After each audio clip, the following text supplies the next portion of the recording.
गुरुप्रति महामान्य अतिथि मान मुंडन प्रणाम आगे बसी कवितीर्थ समस्त मोर सारस्वत प्रणाम। मोर कवितार शीर्षक शीतरे गायबी मधुर संगीत शीतर स्पर्श करुणे कार्तिकर शेष यही समय कविता लिखी।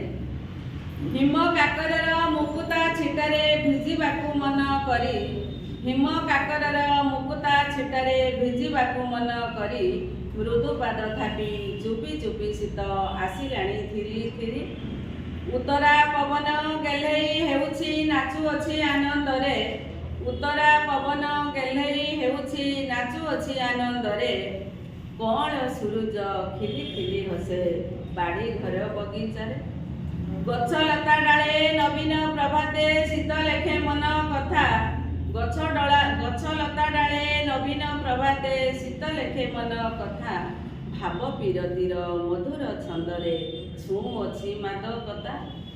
लागे नुआ नुआ खेतर फरुआ मस्तके सुवर्ण सिंथी लागे नुआ नुआ खेतर फरुआ मस्तके सुवर्ण सिंथी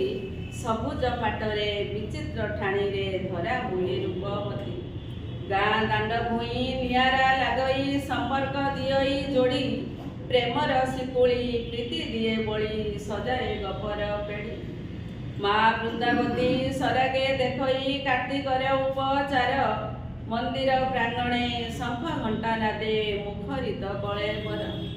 अतीत विभव आणे अनुभव निपुणता साधवर संस्कृति संपत्ति संपर्क रे गुंथि दोहराए अतीतर नाना जाति फुले बिंचिबाकू बास हेलाणी माटीमा मन